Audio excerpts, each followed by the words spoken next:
Bismillahirrahmanirrahim. Alhamdulillahirabbil alamin. Sembah sujud, ta'zim, tunduk dan pasrah kehadirat Allah Subhanahu wa taala. Salawat dan salam keharibaan junjungan kita Nabi besar Muhammad serta keluarganya yang disucikan dan sahabatnya yang baik lagi setia. Assalamualaikum warahmatullahi taala wabarakatuh. Alhamdulillah kita jumpa lagi. Insyaallah kali ini kita akan membahas topik kita tulis di sini serba bermutu. Yang dimaksud Allah membuat apapun serba bermutu. Buat manusia bermutu, membuat gunung bermutu. Bermutu gunung itu bagus benar sebenarnya. Tidak batuk-batuk, kecuali ada kesalahan jadi batuk. Ada batu diganjal-ganjal batu supaya tidak longsor. Ketika manusia ambil batunya jadi longsor. Longsor bahaya, tanahnya turun ke sungai, jadi lumpur. Sebelum gunung itu dirusak, gunung tidak mengganggu apa-apa, kecuali ada letusan-letusan kecil itu biasa. Kemudian di sungai itu pasir, batu, bening, putih airnya, bening. Tapi sekarang udah keruh, karena udah kotor semua, sungainya kotor, semua tuh sampah-sampah semua dibuang ke sungai. Belum lagi dari saluran-saluran perumahan, industri, buang ke sungai. Jadi manusia lah, maksudnya bahwa ciptaan Allah semua bermutu. Apa saja, bumi, matahari, bulan, bintang, pohon-pohonan bermutu semua. Mengeluarkan buah-buahan, mengeluarkan makanan-makanan, sangat sempurna. Dan Allah memberikan kita Al-Quran juga, Al-Quran sempurna. Makanya diminta kepada hamba-hambanya untuk melakukan apa saja serba sempurna. Kita akan bahas dari 12 ayat Al-Quran yang menyeru segala amal perbuatan, produksi dan apa saja dilakukan dengan ahsan. Ahsan itu artinya kualitasnya bagus. So ibadah kah, produksi kah, dakwah kah, semua harus serba sempurna. Kita mulai dari nomor 1, firman Allah Subhanahu wa taala dalam surat Az-Zumar ayat 23. A'udzubillahi minasyaitonirrajim. Bismillahirrahmanirrahim. Allahu nazzala ahsanal haditsa kitaban mutasyabihan matsani taksyairu minhu juludul ladzina yakhshawna rabbahum tsumma talinu juluduhum wa qulubuhum ila dzikrillah. Allah Ta'ala menurunkan firman suci yang paling baik, sangat bermutu isinya. Sampai membuat bulu tangan ini, kulit di tangan ini merinding ketika orang-orang yang khusyuk mendengar Al-Quran. Ya, orang yang khusyuk mendengar Al-Quran itu sampai merinding. Itu berarti imannya sudah tinggi. Berarti dia mendengar Al-Quran menggunakan akal dan perasaan hati. Akal dan hati. Nah, bila akalnya itu sudah terkunci dari kebaikan, itu dia dengar Al-Quran biasa-biasa saja. Setelah merinding karena takut kepada Allah, apalagi ketika dia ngerti ada jahanam itu neraka, ya, artinya merinding, dia takut pada Allah. Tapi sebentar doang, setelah itu imannya kuat, talinu juluduhum, melunak kulitnya, kemudian melunak hatinya, tenanglah dia, kemudian ingat Allah. Talinu juluduhum, lunak kulitnya, wah hatinya tenang juga hatinya, ila zikrillah, terus ingat Allah dia. Itu tandanya beriman. Jadi ada orang beriman juga tapi tidak sampai merinding, mungkin dia sedang melamun, sedang pikir lain. Yang dengar Quran telinganya saja. Tapi kalau mendengar Quran dengan otak, dengan akal, akan terasa. Ketika terdengar suara jahanam apa itu, terus takut, merinding, takut. Sebentar doang, setelah itu lemah, tenang, terus ingat Allah. Mudah-mudahan kita seperti itu. Kita berusaha untuk mendengarkan Quran dengan pikiran dan perasaan, dengan akal, bukan asal dengar.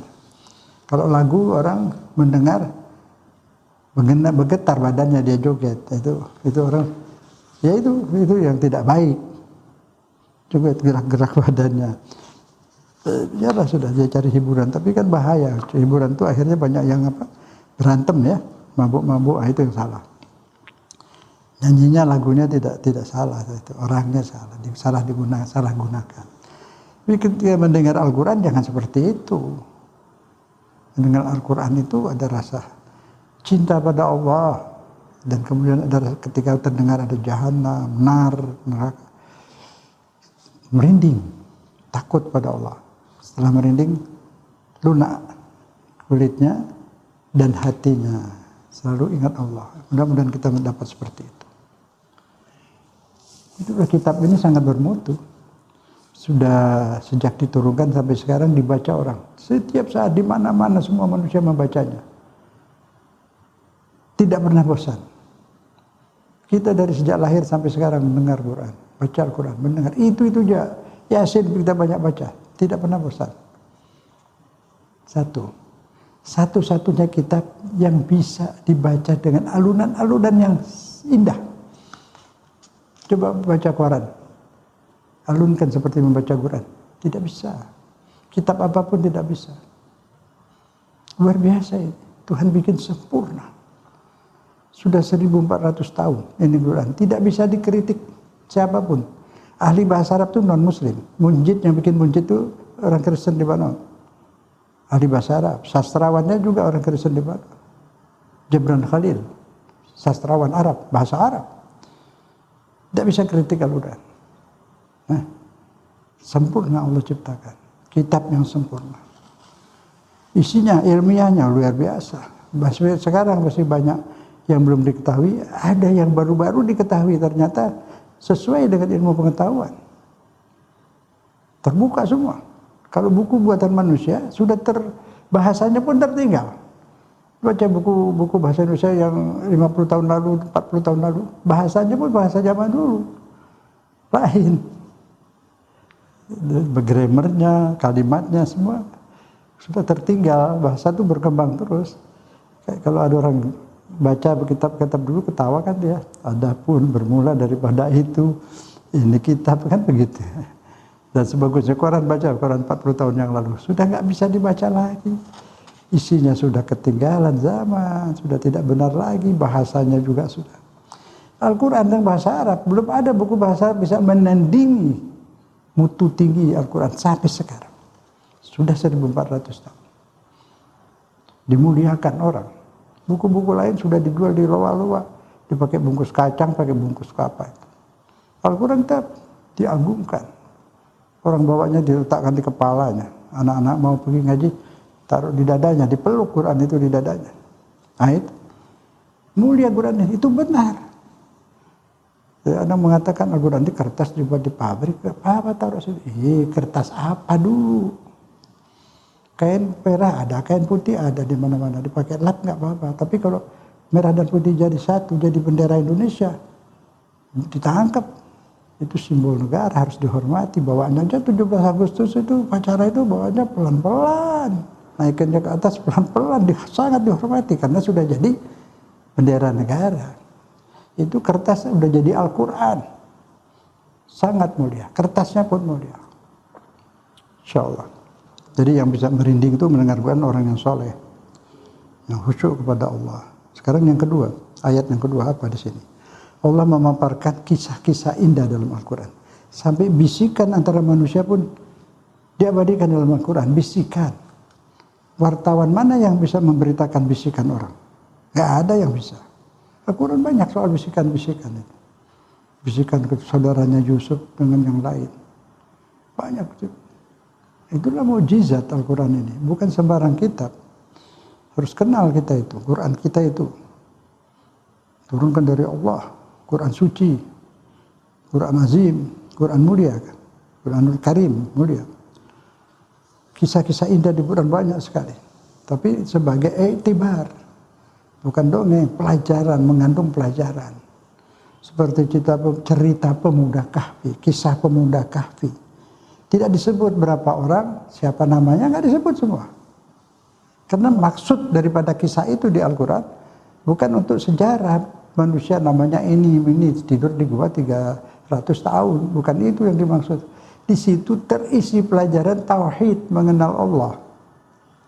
Bermutu itu kisah. Bagaimana pemuda-pemuda tanpa nabi, tanpa rasul, tanpa ustadz, tanpa kiai, tanpa habib, tanpa siapapun. Dengan akal dan otaknya dia bisa menemukan Tuhan. Dia keluar dari agama orang tuanya, lingkungan waktu itu, menyembah patung. Mereka tidak mau lagi menyembah patung. Diskusi dengan temannya. Kenapa kamu tidak menyembah patung? Aku lihat patung dibikin, yang bikin tetanggaku kok katanya. Dibikin di mereka tetangga, masa Tuhan dibikin? Satu lagi, iya. Aku berpikirnya bukan begitu, beda kita. Aku mikirnya itu tidak bisa bicara, tidak bisa bercakap, tidak bisa apa-apa. Masa dituhankan? Bener. Yang satu lagi bilang, iya. Kita kan nyembah tuh, lihat kalau yang bikin gunung, bikin matahari, bikin bulan, itu hebat itu bisa jadi Tuhan. Benar. Kita nyembah dia saja. Begitu itu dengan akalnya, cuma belum tahu namanya Allah tuh tidak tahu. Maka Allah berfirman situ innahum fityatun amanu bi rabbihim wa zidnahum huda.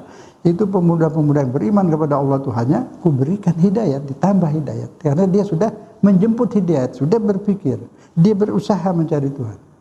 Baru Allah beri taufik hidayat. Dia sudah mencari hidayat petunjuk, hidayat irsyad, Allah memberikan hidayat taufik. Terus mengenal Allah. Nah, itu udah kayak kita di situ. Jadi dia tauhidnya itu sempurna. Apapun kita itu beriman harus sempurna. Beribadah masih sempurna. Nanti ada ayatnya semua. Berproduksi harus sempurna. Berdakwah sempurna. Memproduksikan barang-barang harus sempurna. Jadi kalau kita ini umat Islam sadar bisa beriman kepada Quran dan melaksanakan perintah Allah, ahsanu. Itu sempurna itu ahsanu. Ini 12 ayat semua ada isinya ahsanu. Yang terbaik, yang bermutu. Perintah dari itu. Kalau sudah kita produksi yang baik, yang bermutu, sudah maju negeri deh.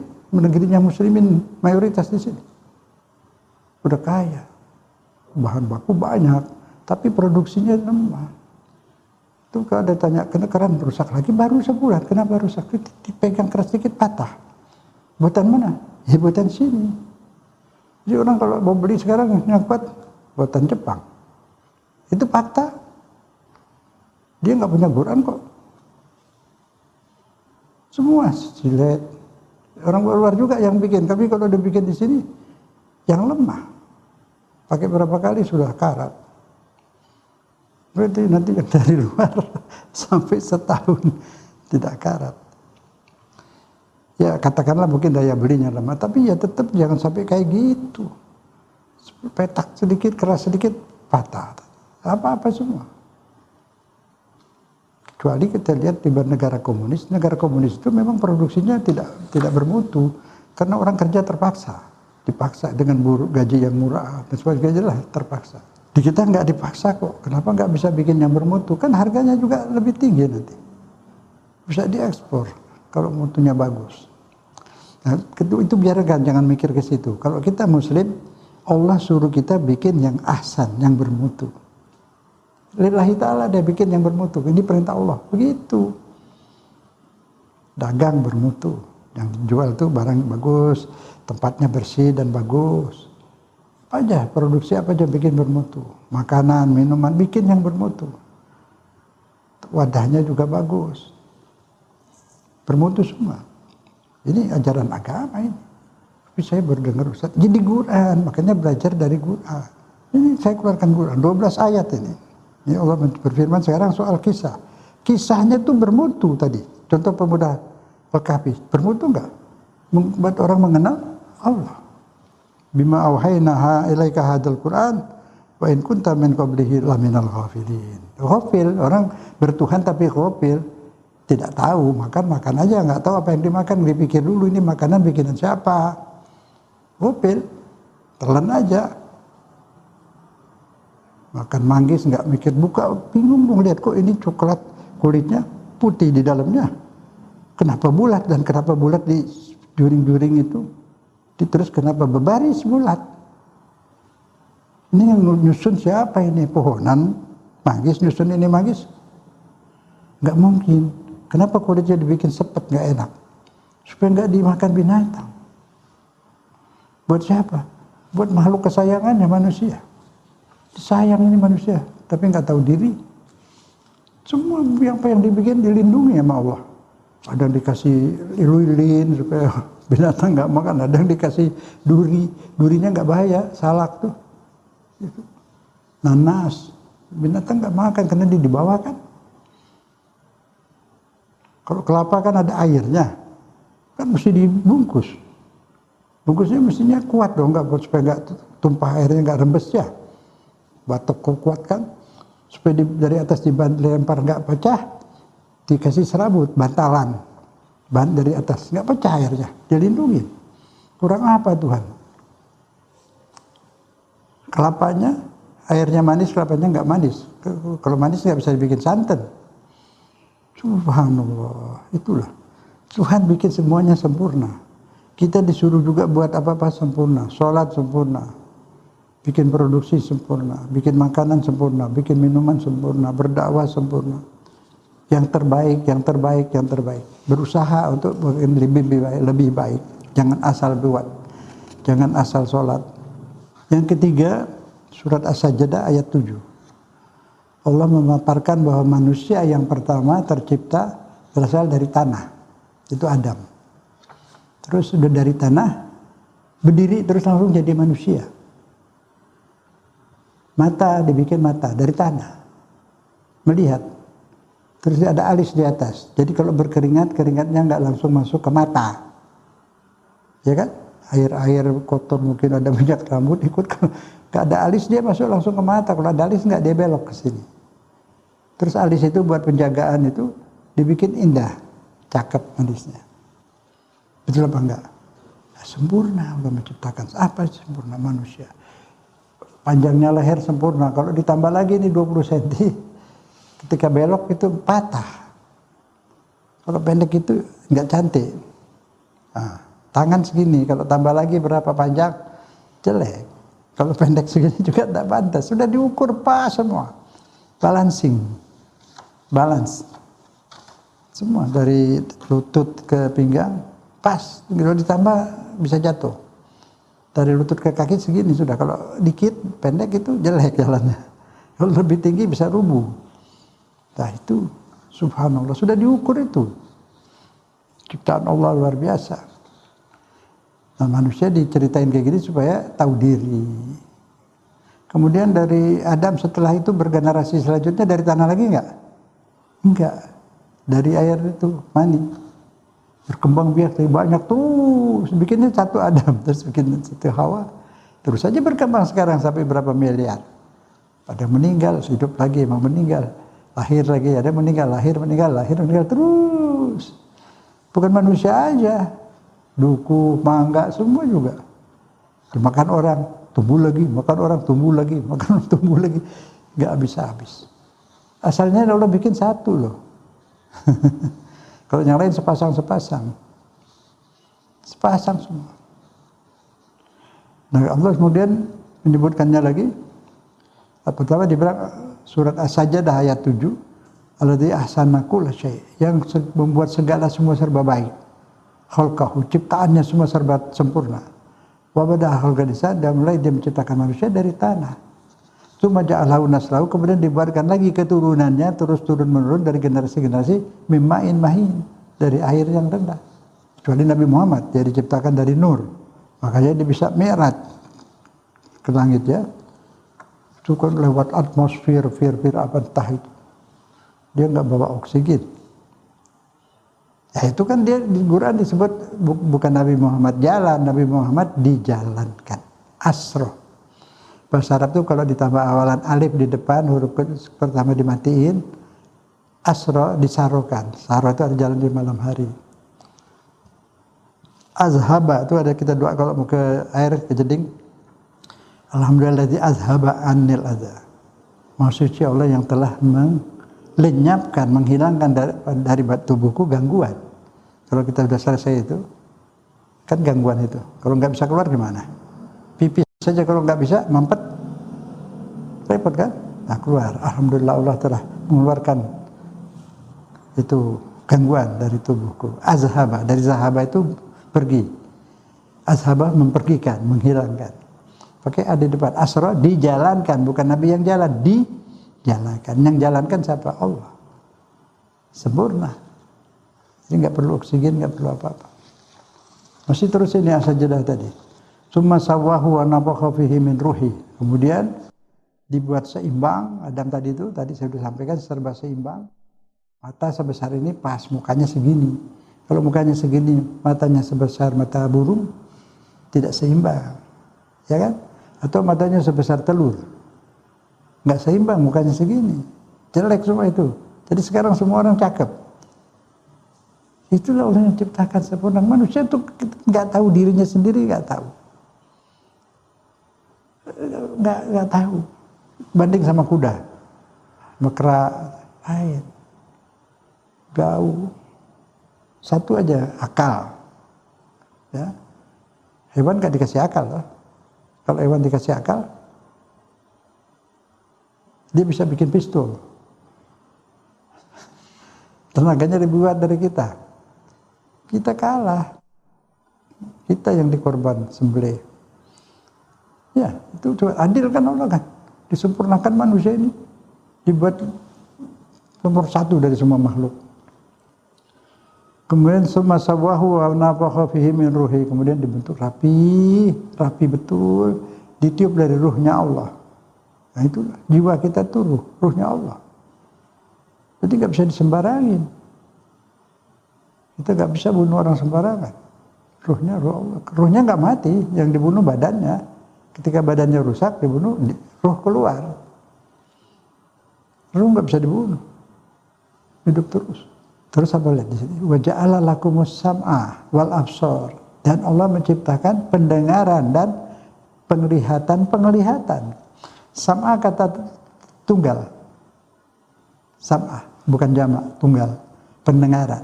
Tapi wal absar penglihatan. Kenapa? Karena manusia itu punya pendengaran hanya bisa mendengar satu suara. Kalau dua orang ngomong nggak bisa kita dengar. Kalau lagi dengarkan ini siaran, hasil atau apa, terus dia dengar juga radio atau TV, nggak ketangkap dua-duanya. Telinga hanya bisa menerima satu suara. Telinganya bisa, tapi otaknya hanya bisa menerima satu suara.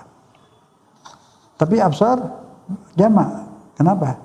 Karena mata bisa melihat objek, beberapa objek. Ada orang tiga, kelihatan tiga-tiganya.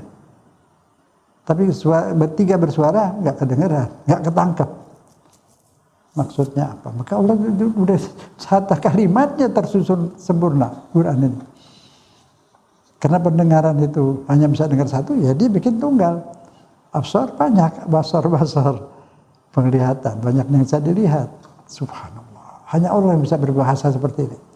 Kemudian didulukan pendengaran, baru penglihatan. Wa ja'ala lakumus sama'. Sama' itu pendengaran. Wal absar penglihatan. Jadi pendengaran dulu. Bayi yang lahir itu mendengar dulu baru melihat. Dia mendengar lebih dulu baru melihat. Wal afidah, jiwa, jantung, pompa darah. Ya. Qalilan ma tashkurun. Tapi manusia ini sedikit kali yang bersyukur. Dan sedikit sekali yang disyukuri. Itulah manusia, banyak ghafil, lalai, lupa. Karena tidak mengenal Allah dan tidak mencinta Allah. Jadi yang nampak itu ya apa-apa yang dia senangi. Jadi yang didengar apa-apa yang dia senangi. Yang dia senangi itu yang didengar. Kalau orang senang sama duit, kalau orang ngomong soal Allah, dia nggak mau dengerin. Atau dia diem aja dengerin, tapi nggak masuk akal, nggak ke akalnya. Jadi nggak kedengaran sebenarnya. Akal yang mendengar itu bukan kuping. Ini hanya alatnya. Kalau orang yang beriman dengar suara Allah, kesebut nama Allah, dia akalnya cinta sama Allah, merinding tadi itu, teringat Allah. Nah, itu beda. Bedanya di mana?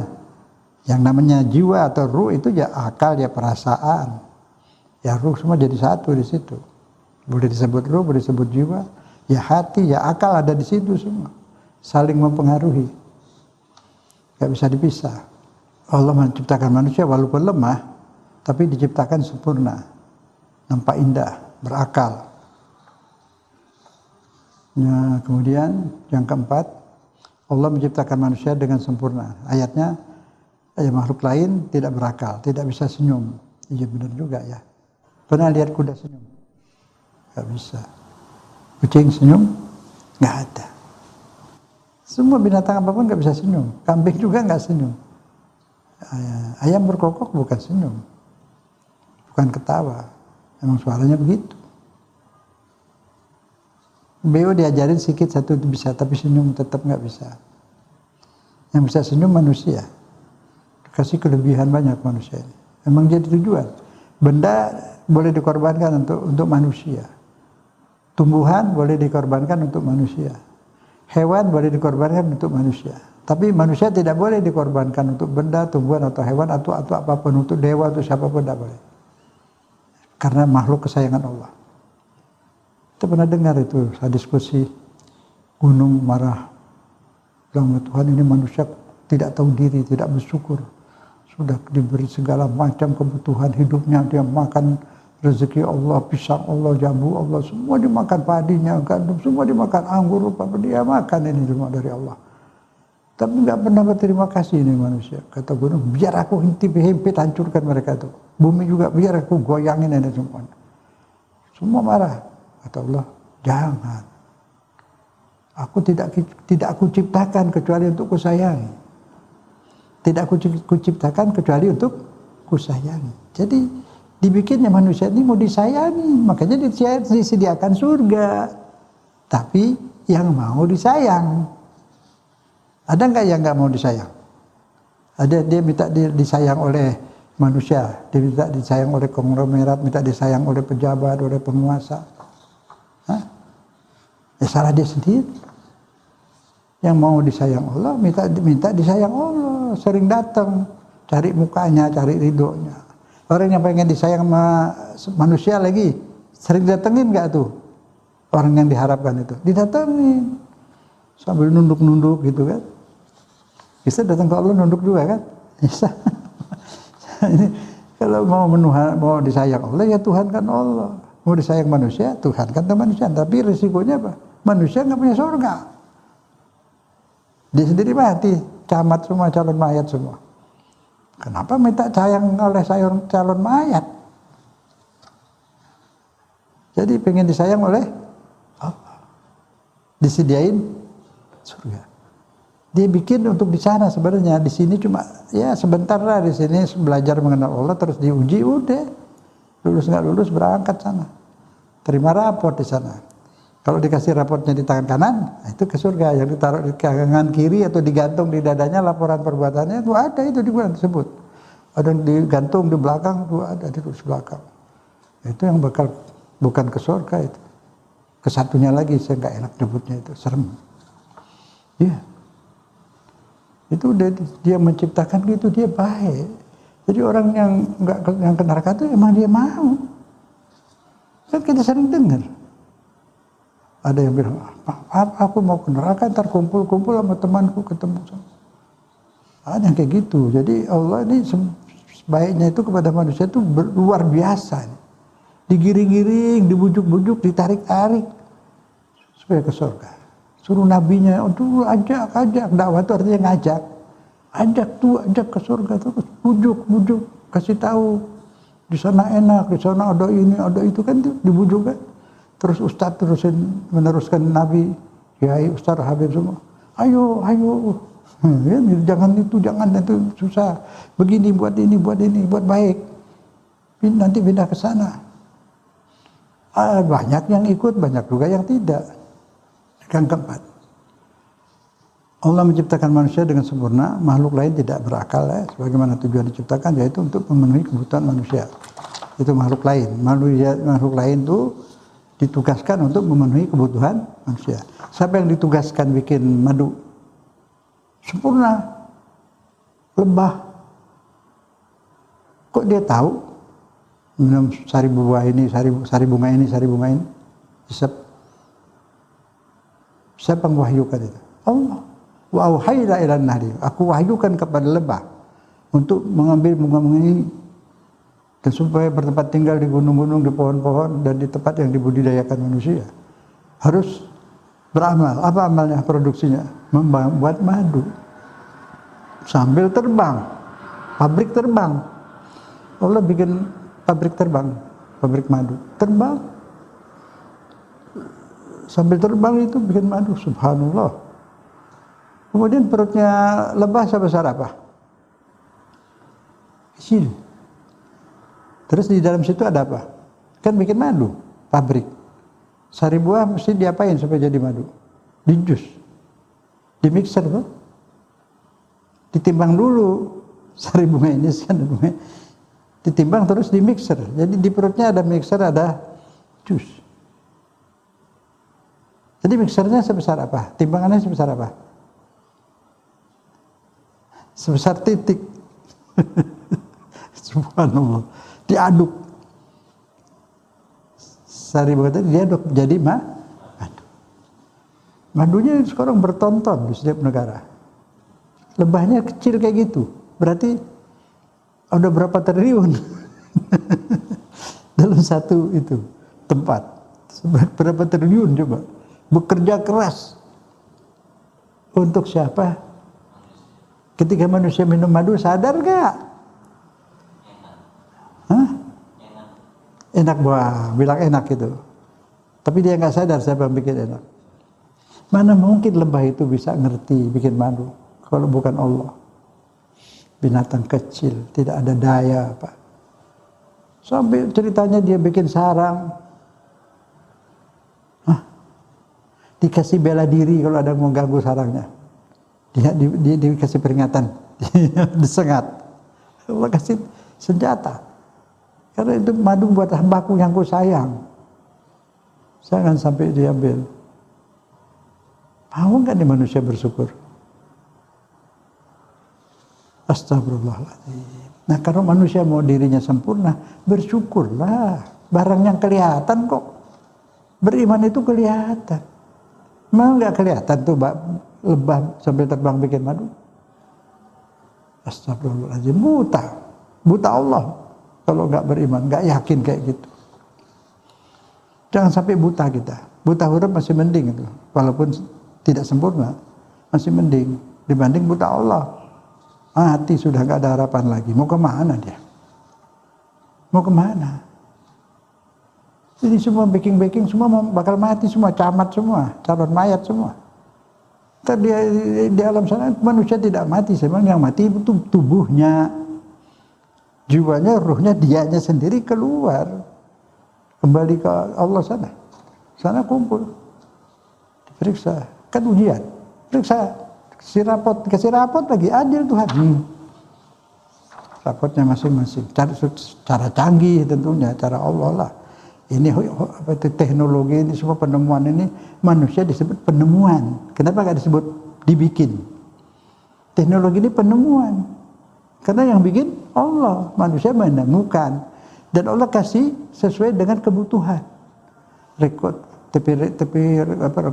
film di zaman Nabi belum diadakan, belum dibutuhkan. Karena pada waktu manusia harus beriman. Sudah.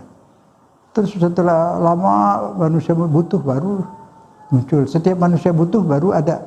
Manusia muncul baru ada. Sekarang baju terbang belum dibutuhkan.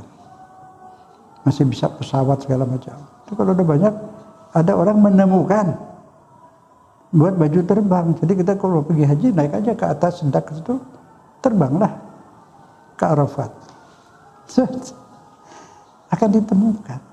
Waktu Isa masih di Jazirah Arab, orang Arab semua tidak butuh, pada zaman Nabi tidak butuh ulama. Semua bisa tanya sama Nabi. Gak perlu fikih. Setelah Nabi meninggal baru dibukukan, perlu fikih. Tidak ada usul fikih. Setelah Islam keluar dari Jazirah Arab, baru dibikin rumus. Rumus-rumus cara berijtihad fikih terhadap sesuatu yang baru. Itu dinamain ilmu usul fikih. Pertama kali yang buat ilmu usul fikih Imam Ja'far Shadiq, kemudian Imam Syafi'i. Nah, nanti di situ definisi hukum aja dibuat oleh usul fikih. Itu banyak sekali, tapi yang diterima secara aklamasi definisi Baydawi, Imam Baydawi dari Syafi'i. Itu definisinya pas, benar. Definisi itu banyak nggak ijma, nggak keputusan bersama itu nggak ada. Tapi di Islam ada. Itu sudah mufakat itu yang definisi Baydawi. Yang Nawawi ada kekurangan. Tapi asal usul fikih itu dari Imam Ja'far Shadiq. Nah jadi orang-orang yang tidak tahu bahasa Arab dia bisa menggunakan rumus-rumus usul fiqh. Misalnya ad-darar la yuzadu bid-darar. Bahaya tidak boleh disingkirkan dengan cara yang berbahaya. Jadi membuang bahaya dengan cara yang tidak bahaya. Itu rumus. La darar wa la dirar. Tidak boleh membahayakan dirimu sendiri, jangan juga membahayakan orang lain. At-tabi' matbu. Ini rumus semua untuk buat fikih. Yang biasa menjadi ikutannya disertakan. Jadi kalau beli kambing, di dalam ada bayi kambing, ya berarti termasuk, nggak usah ribut, putusannya mesti masuk. Kontrak rumah segala macam mesti ada listrik, udah biasa itu. At-tabi, bagian dari rumah listrik dan air harus ada, nggak perlu ribut itu. Itu harus diikuti menjadi hukum. Ya, itu banyak lagi rumus kayak gitu. Belajar itu aja udah bisa ijtihad buat diri sendiri, tapi kalau orang alim tinggi boleh buat orang lain. Buat kita boleh ikutin itu, tapi itu untuk diri sendiri. Jadi kalau kita nyewakan rumah harus kasih listrik dan air. Dan ketika orang tuh lihat apa yang ada di rumah itu menjadi bagian ikut. Misalnya AC ada, yang punya rumah bilang iya ini masuk, ya udah masuk. Tapi AC tidak mesti, nggak mesti ada. Kalau ada itu kebaikan dari rumah atau sesuai dengan perjanjian. Tapi yang pasti listrik dan air pokok, pintu rapat segala macam lah itu. Itu usul fiqh. Karena udah keluar dari Jazirah Arab, jadi dipermudah gitu. Usul fiqh. Nanti insya Allah ingat itu ya, sewaktu-waktu kita rumus-rumus usul fiqh itu yang lengkap. Jadi enak bisa ngerti, kita bisa ijtihad sendiri. Oh gini ya gitu kan. Jadi kita mau ngontrakin apa, jangan kita ambil itu.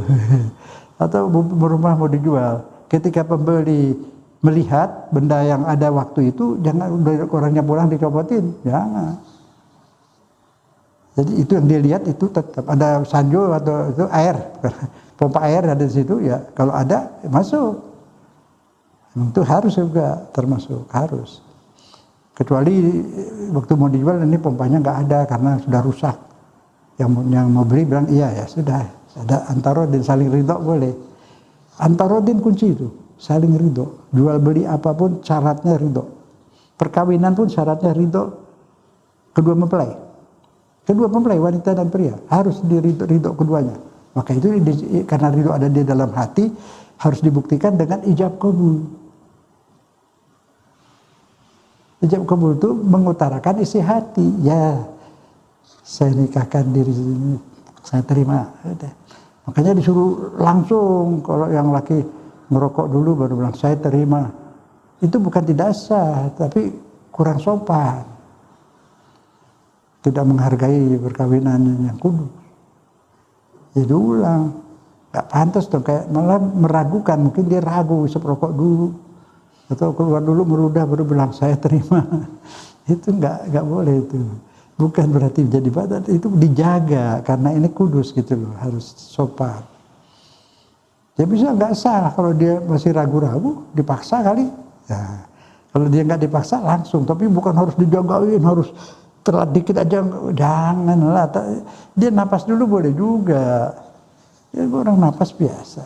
Kan bisa dipelajari ini sengaja apa enggak gitu loh. Itu asal usulnya itu hanya membuktikan bahwa dia setuju.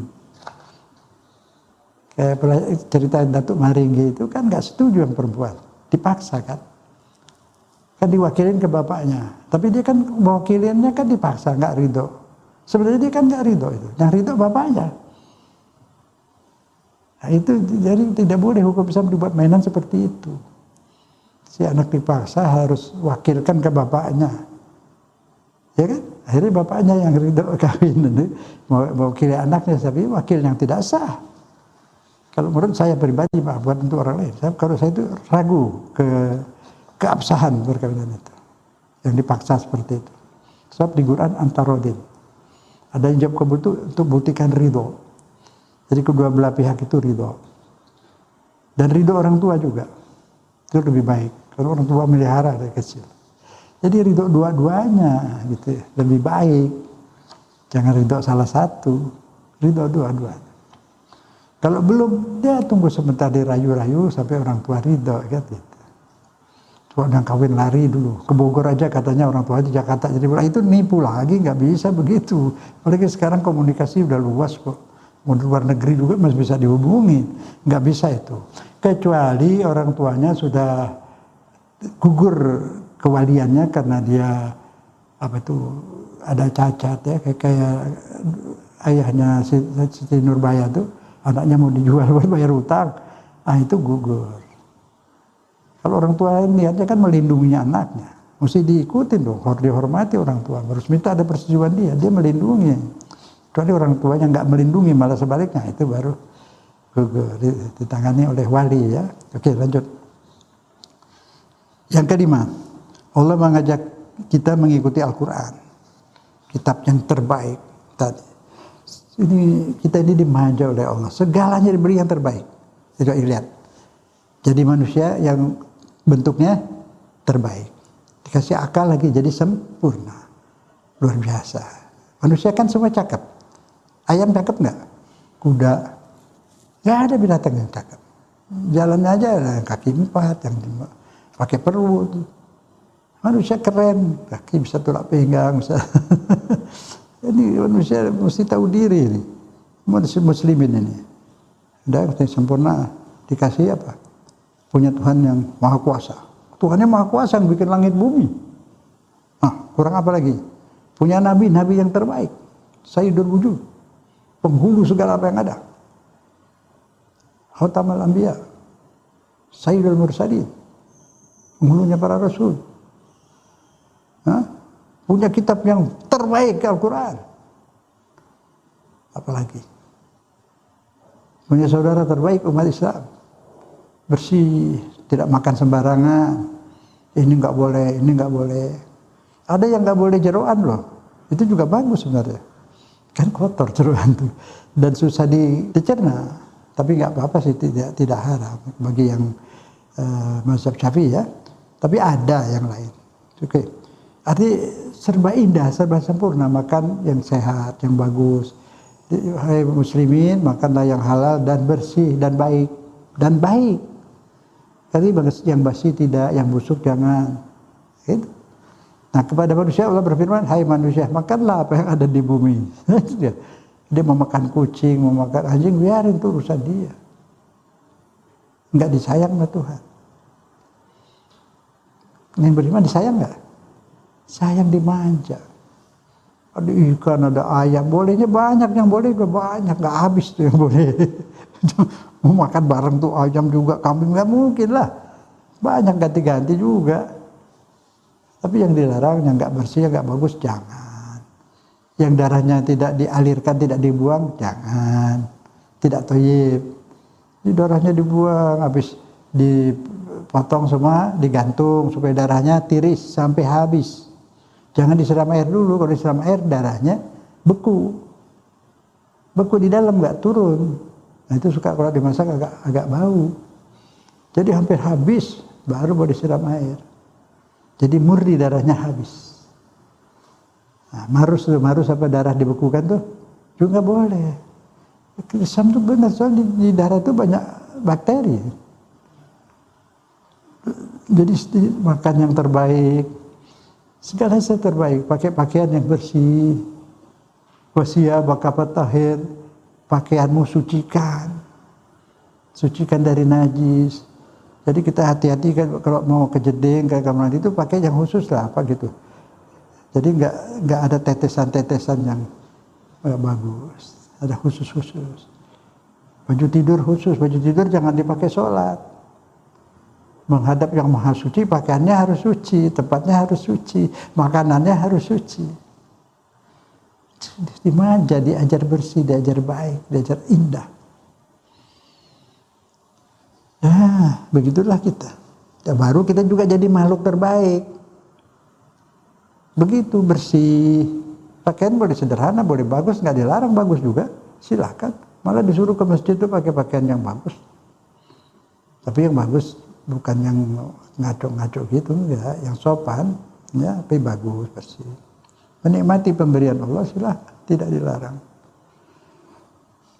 Punya ajaran terbaik, ajaran ketuhanan yang Maha Esa. Betul nggak? Tuhan yang Maha Esa enggak? Tauhid. La ilaha illallah. Tuhan yang Maha Esa.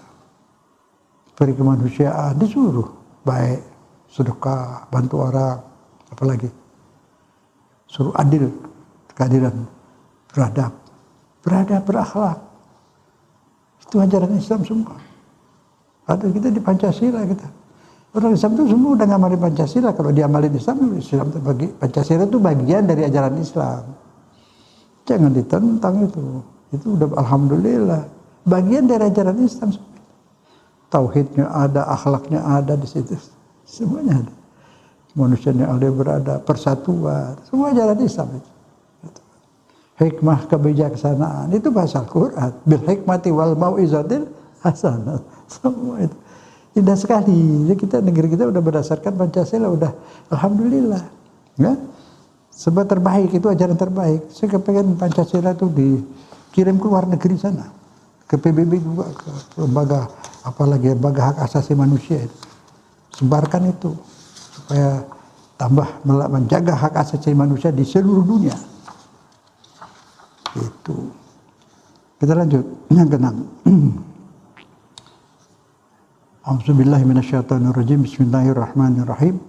Innallaha ya'muru bil adli wal ihsan wa ita'i dzil qurba wa yanha 'anil fahsya'i wal munkar wal baghi ya'idukum la'allakum tadhakkarun. Ingat gak di mana ayat ini biasa dibaca? Khutbah Jumat. Tiap khutbah Jumat ini khotib baca ini. Aneh kan? Apa ada perintah dari hadis suruh baca ayat ini? Enggak ada. Siapa yang perintahkan baca ini?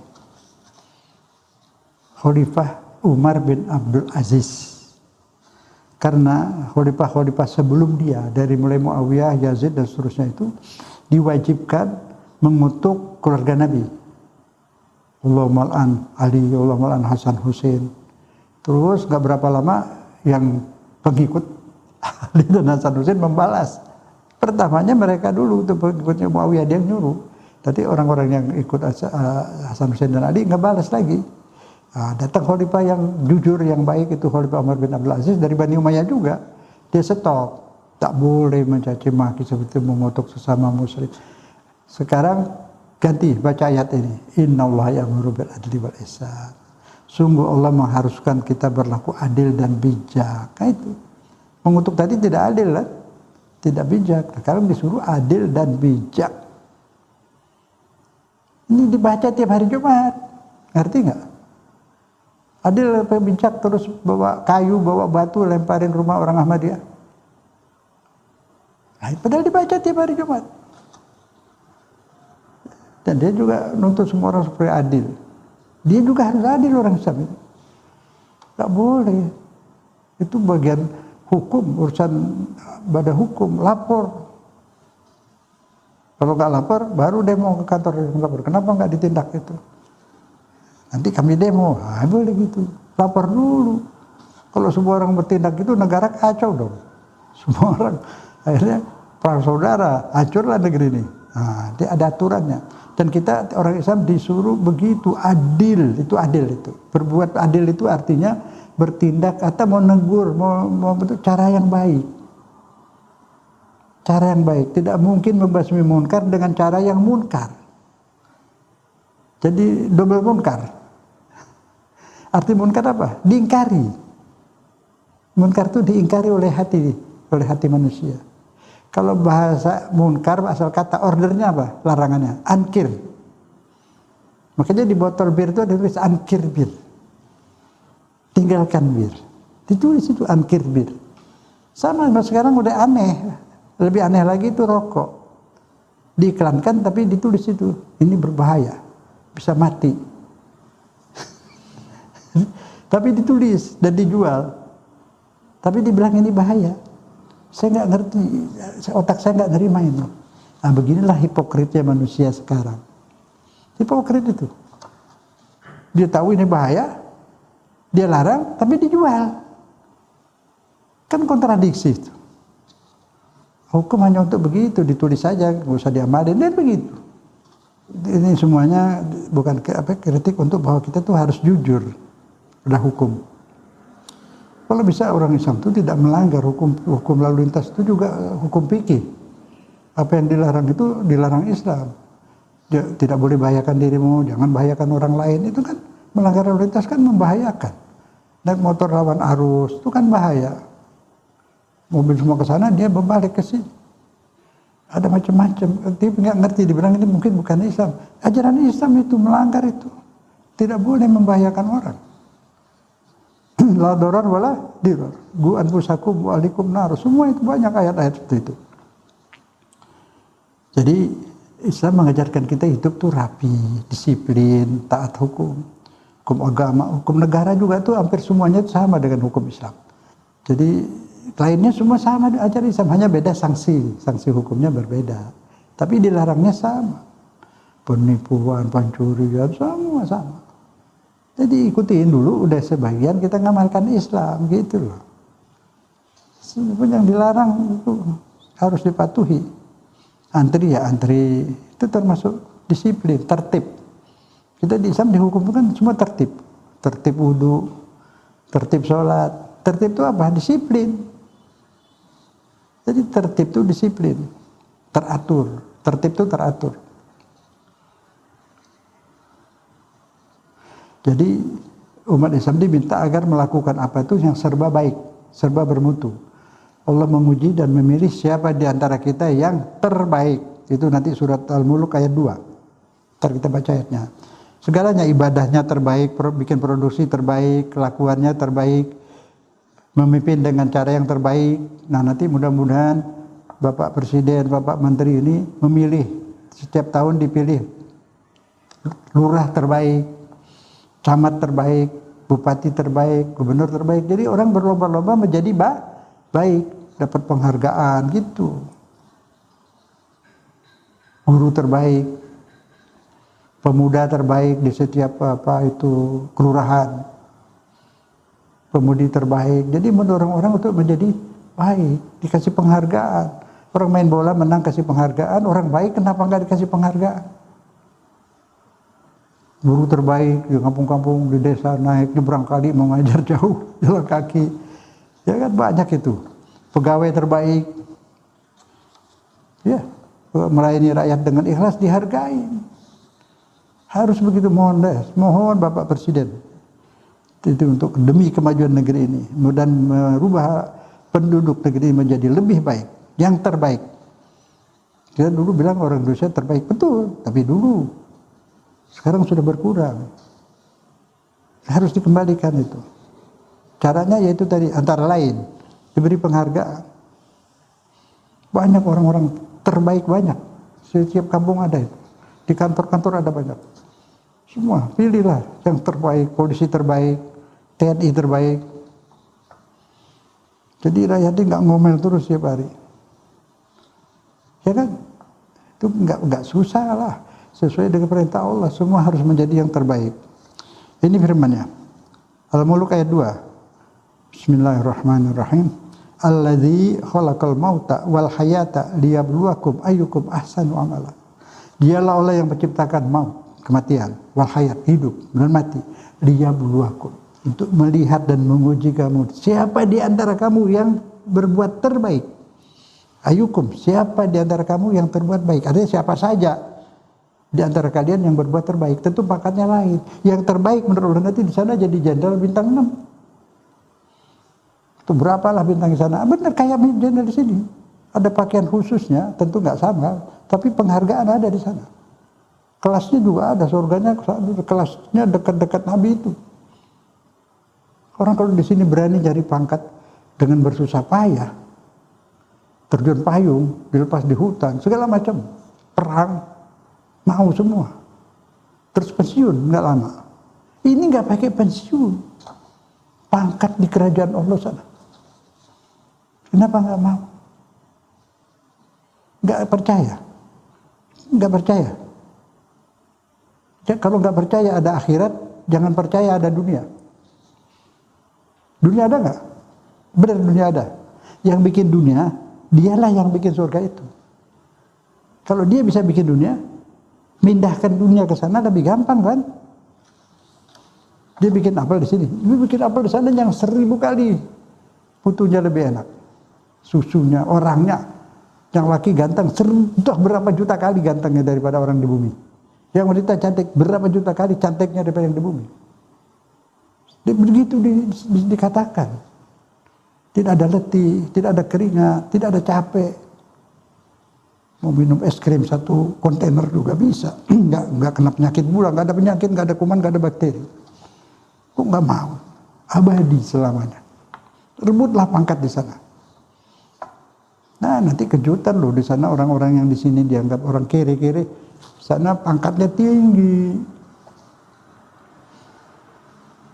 Jadi pangkat itu berdasarkan mutu manusianya, mutunya dia, mutu ibadahnya, mutu ibadah mendatar, horizontal, ibadah vertikal, ibadah melangit, mutunya tinggi, ibadah sosial, ibadah masyarakat baik, bermutu tinggi. Nah, itu di sana pangkatnya tinggi. Baik ke masyarakat, kepada negara, berbakti itu pangkatnya tinggi. Ya. Jadi polisi, tentara kalau berjuang ikhlas, berbuat ikhlas, juga di sana jadi jenderal lagi. Banyak saya kalau nemuin jenderal polisi dulu di Matraman tuh, ngurus masjid tuh. Dia urus masjid dengan ikhlas. Bayang sunahnya berpuluh-puluh. Ikhlas. Itu dari sana dia jadi jenderal lagi. Benar ini. Tergantunglah. Pokoknya mau apa jabatannya terserah. Yang penting dia bermutu. Hidupnya bermanfaat bagi orang banyak. Ibadahnya bermutu. Nah, itu. Itulah Islam seperti itu. Banyak ayatnya. Ini Al-Mulk ayat 2 ini. Siapa di antara kalian yang bermutu? Ahsan, ahsan. Semua ayat ini 12-11-nya ada kalimat ahsan. Ahsan dari kata hasan, baik. Ahsan ada terbaik.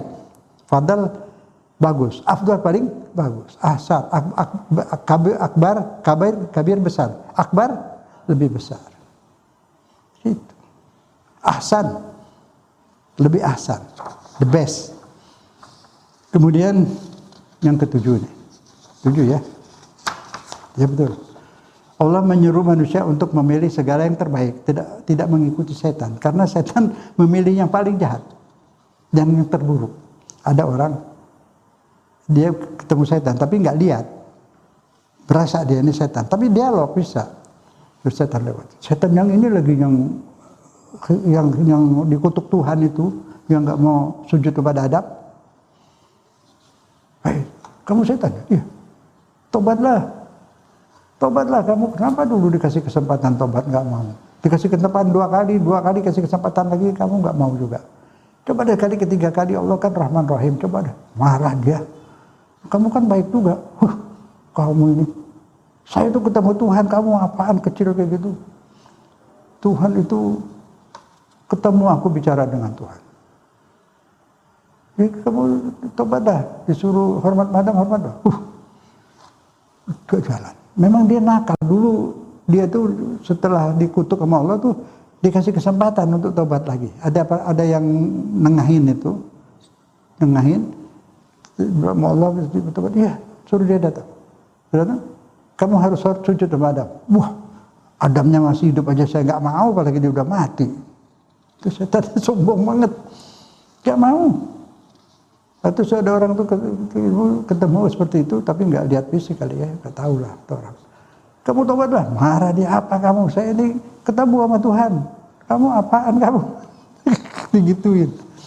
Namanya gua iblis sudah sulit. Itu paling bahaya itu. Dia masih bekerja, udah punya anak banyak di mana-mana. Dia ganggu orang khusus kalau mau sholat. Enggak ridho ya. Dia bilang dia mau dendam sama anak cucu Adam. Dendamnya di situ, karena kalau orang sudah sholatnya bermutu, orang itu pasti soleh. Nah, datang sholat tuh dikasih ingat, dia dari jauh bisa WA, bisa WA ke otak kita itu, WA, bisikan dikasih macam-macam apa yang kita lupa tuh, akhirnya kita sholatnya nerawang kemana-mana. Nah itu, jadi dianjurkan sebelum sholat itu kan baca auzu billahi minasyaitonir rajim. A'udzu birabbin nas, malikin nas, ilahin nas, a'udzu birabbil falaq, rabbi a'udzu bika min hamazatis syayatin, wa a'udzu bika rabbi an yahdurun, di surat Al-Mu'minun itu. Tuhan lindungi aku dari bisik-bisikan setan itu. dan kehadiran setan di depan aku.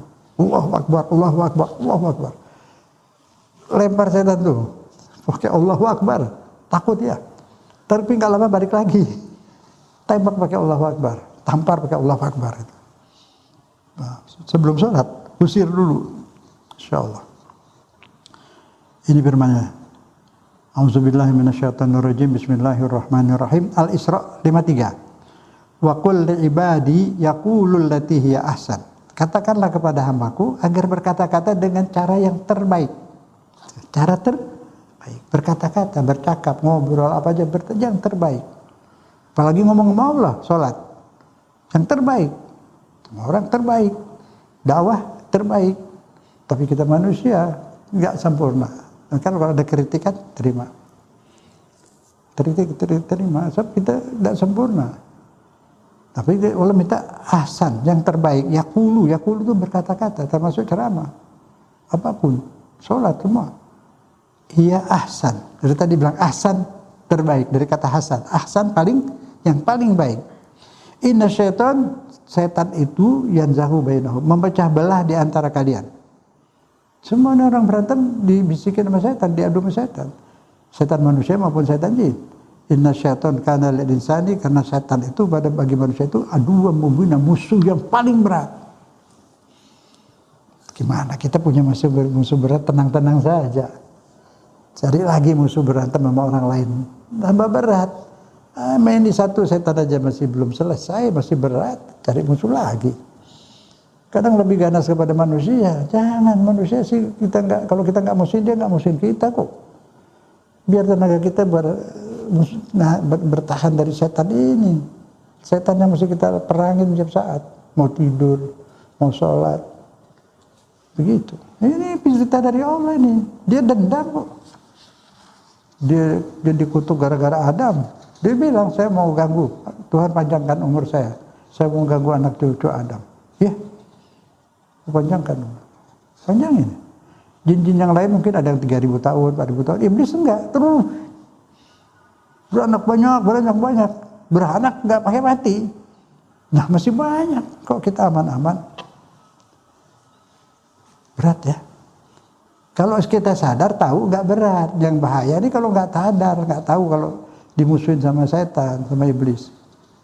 Kalau sadar insya Allah bisa kita lawan. Baca auzubillah itu. Auzubirobil balak. Auzubirobin nas. Kan disuruh kul, katakan. Kalau lagi sholat, kulnya kita baca, hormati Al-Quran. Tapi kalau di luar sholat, nggak apa-apa, nggak usah pakai kul. Disuruh kan? Kul bismillahirrahmanirrahim. Apa Anda juga baca kul bismillahirrahmanirrahim? Saya bilang, kul, bacalah bismillahirrahmanirrahim. Ya kita bacanya bismillahirrahmanirrahim, kulnya enggak kan? Ya, kulnya perintah. Tapi kalau kita baca Al-Quran, kulnya dibaca. Menghormati Al-Quran. Di luar sholat, enggak pakai kul. A'udzubirobil balak, a'udzubirobin nas, malikin nas. Banyak a'udzubillahi minasyaitonirrajim. 8, Allah menyeru agar kita menjawab atau membalas kebaikan dengan kebaikan yang lebih baik. Perintahnya salam, tahiyah. Kita assalamualaikum, kita jawabnya waalaikumsalam warahmatullah. Dilebihin. Dia bilang waalaikumsalam warahmatullah, waalaikumsalam warahmatullahi wabarakatuh. Itu. Jadi ini jangan diartikan hanya memberi salam. Salam itu kan assalamualaikum. Itu benar, tapi sebenarnya memberi selamat. Kalau saya mengatakan assalamualaikum warahmatullah, Anda semua jangan takut, selamat dari aniayaku. Salam. Orang bawa mobil di musim hujan, ada genangan air. Ada orang di sebelahnya lagi nunggu bus atau nunggu kendaraan. Dia beri assalamualaikum, mobilnya nggak direm. Muncrat tuh air di genangan air, kena muka tuh orang yang diberi salam. Apa dia memberi salam tuh? Mulutnya memberi salam, perbuatannya menganiaya. Nah, itu memberi salam itu menyelamatkan. Ada di hadis yang naik kendaraan menyelamatkan yang jalan kaki. Ngerem. Bukan memberi salam saja, maksudnya ngerem. Yang banyak diutamakan daripada yang sendiri. Itu busway. Untuk kepentingan orang banyak mau pergi kerja, dikasih jalan khusus itu benar. Didahulukan. Dia mau produksi. Yang mobil pribadi ngalah. Sekarang udah ngalah. Saya sampaikan ini di Win dulu dia kan 25 tahun lalu. Fikih lalu lintas. Tapi itu diambil dari hadis, dari Quran. Tidak boleh membahayakan orang. Jadi Quran ini mesti dipahami yang rasional, yang matang, yang benar. Wa idza huyitum, ini surat An-Nisa ayat 86. Jika Anda diberi salam, jawablah dengan yang baik. Tapi ini bukan salam aja. Anda dihormati, hormati lagi lah dia dengan baik. Itu.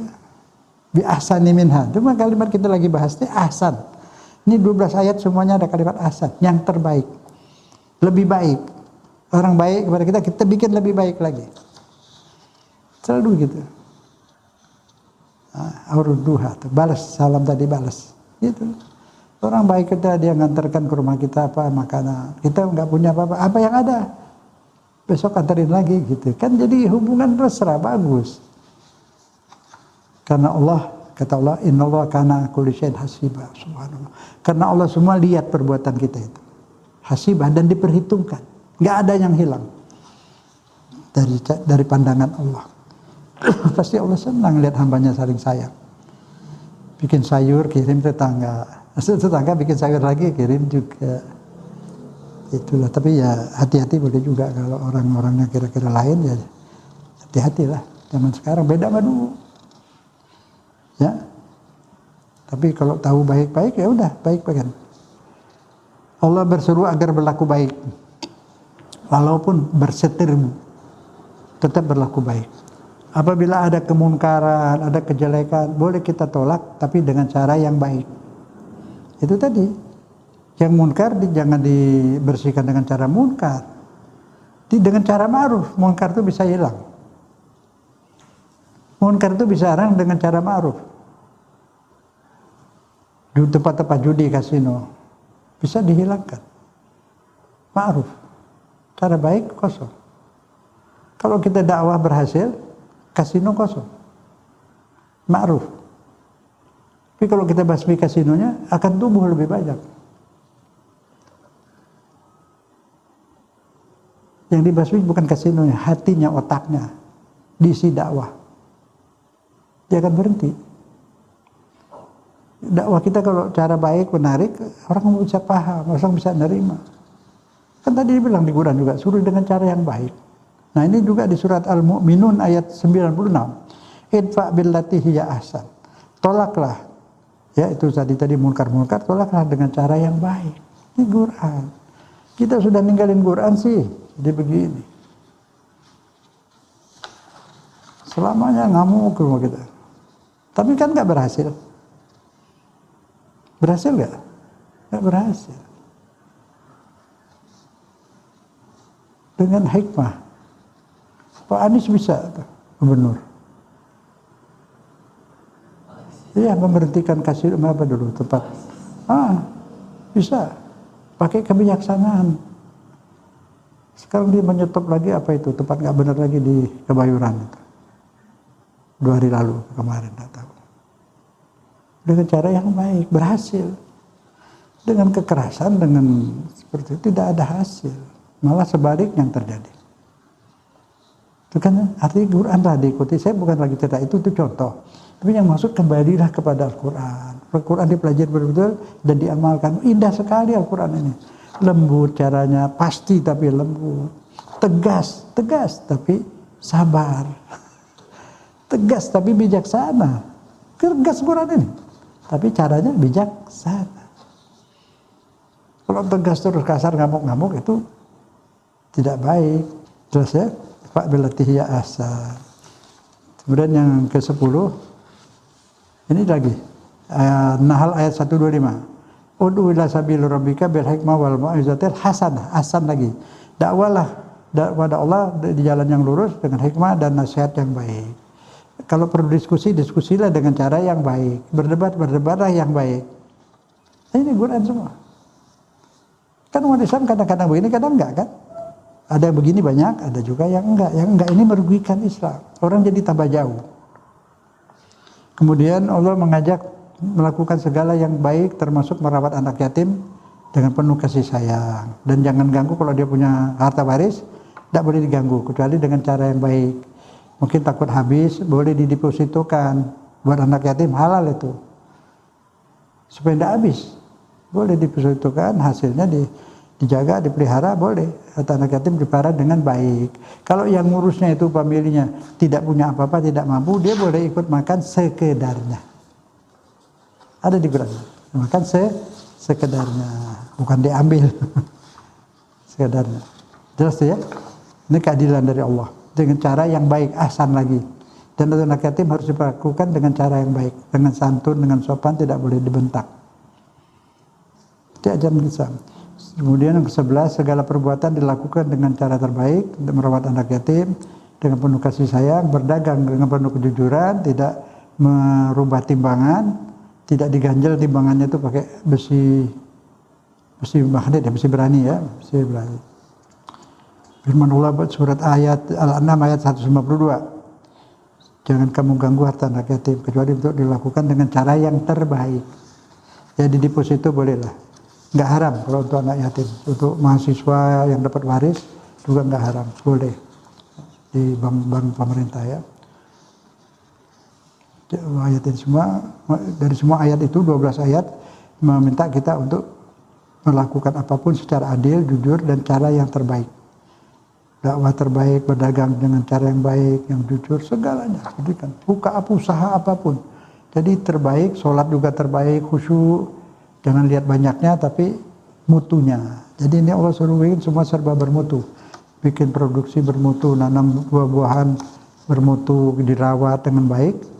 Jadi semuanya serba baik. Menepati janji dan seterusnya. Jujur ya, dan segala hal. Dan manusia tobat itu manusia berpindah dari keburukan menjadi kebaikan. Dari berbuat sesuatu yang biasa menjadi luar biasa. Dari baik menjadi lebih baik. Tidak berhenti di baik, terus menjadi lebih baik, bermutu, untuk lebih lagi bermutu. Mudah-mudahan Allah mentaufik, membimbing kita, menuntun kita untuk mengamalkan ini 12 ayat ini sehingga kita semua berbuat yang bermutu, produksi Indonesia bermutu, negeri kita baik, maju semuanya ya, mendapat kerjaan. Kalau banyak diekspor keluar, lakukan, memberi pekerjaan kepada orang banyak. Mudah-mudahan dapat kita amalkan semuanya. Billahi taufiq wal hidayah. Wassalamualaikum warahmatullahi wabarakatuh.